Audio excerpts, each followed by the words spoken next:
Silence is healing. Ketenangan itu menyembuhkan.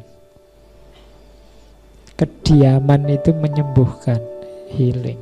Jadi carilah momen-momen silent untuk menyembuhkan jiwa kita.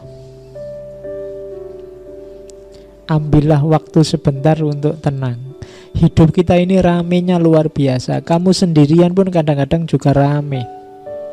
Pikiran kita ini macam-macam. Sudah mau tidur, itu di pikiran kita masih ributnya luar biasa. Besok mau apa saja, bangun jam berapa, enaknya berangkat ke kampus pada waktunya, apa ditelatin aja 10-10 menit, apa. Pokoknya rame terus pikiranmu. Yuk ambil momen untuk silent. Karena silent healing, menyembuhkan jiwamu, menyembuhkan fisikmu. Dalam sehari ambillah ketenangan barang 5-10 menit sudah lumayan.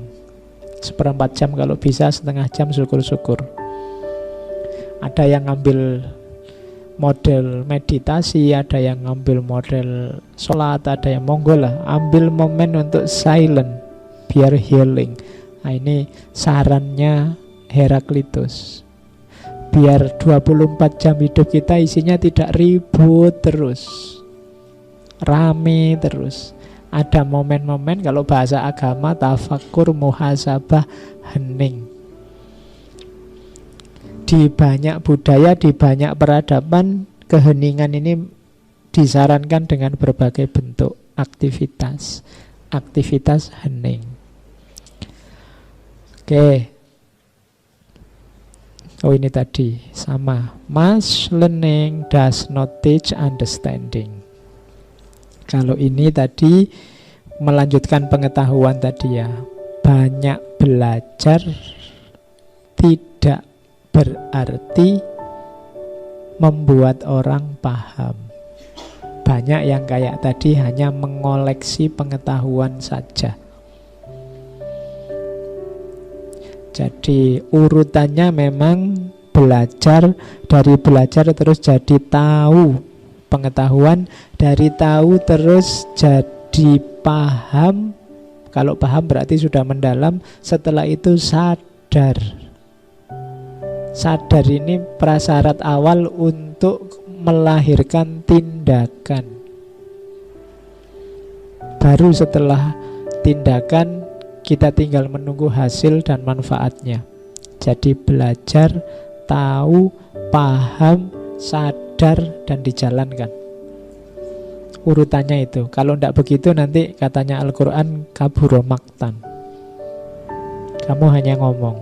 Ngaji filsafat sampai 200 sekian, kamu ada di level mana? Belajar, tahu, paham, sadar, apa tindakan? Apa masih belajar saja Pak? Tahu saja belum, saya tidak paham-paham sejak dulu misalnya. Ya tidak apa-apa, harus berusaha untuk naik kelas. Kalau sudah tahu nanti naik kelas, didalami, paham. Kalau sudah paham, disadari sehingga bisa dirumuskan implementasinya dalam tindakan. Maka ilmumu akan berkorelasi dengan naiknya kualitas hidupmu. Kalau tidak, pengetahuanmu hanya jadi koleksi, hanya jadi museum, jadi perpustakaan, tidak ngefek ke peningkatan kualitas hidup. Oke, itu pikirannya Heraklitus. Kalau ini komentarnya Plotinus, mengomentari Heraklitus bahwa he seems to speak in similes, careless of making his meaning clear, perhaps because in his view we ought to seek within ourselves as he himself has successfully sought. Katanya Plotinus, Heraklitus ini memang mungkin tampaknya bicara secara metafor, samar-samar. Makanya dia disebut yang tidak jelas tadi.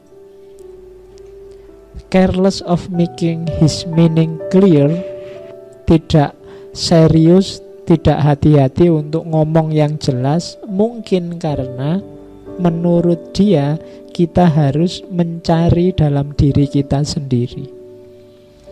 Kalau ngomongnya sangat jelas, kamu langsung paham, paling mbok hafalkan ndak pakai mikir. Tapi memang oleh Heraklitus dibikin agak rumit biar kamu mencari sendiri. Tidak hanya ikut-ikutan, sebagaimana dia sendiri sudah melakukannya dengan sukses. Ketika sudah melakukan dengan sukses, kayak saya bilang tadi, mungkin dia akhirnya asik dengan filsafatnya, sampai semua hartanya dikasih ke adiknya. Karena ilmu itu nikmat. Kalau sudah kenal nikmatnya ilmu, yang lain-lain jadi tidak penting. Itu antara lain yang dilakukan oleh Heraklitus, meskipun dia kelihatan agak melankolis, mudah menangis, weeping filosofi karena sangat prihatin melihat masyarakatnya. Itulah seorang Heraklitus. Dan ini cerita dari Diogenes. Akhir hidupnya Heraklitus itu agak kasihan. Jadi dia sakit, kemudian sakit demam, kemudian dia beristihad sendiri. Saat sakit dia datang ke kandangnya sapi, kemudian ceritanya mengubur dirinya dengan kotorannya sapi, dengan asumsi panasnya kotoran sapi ini nanti bisa menyembuhkan demamnya. Tapi ternyata bablas. Ya, beliau meninggal semacam itu. Demamnya tidak kunjung sembuh, akhirnya beliau meninggal. Itu ceritanya Diogenes Laertius, tentang akhir hidupnya seorang Heraklitus.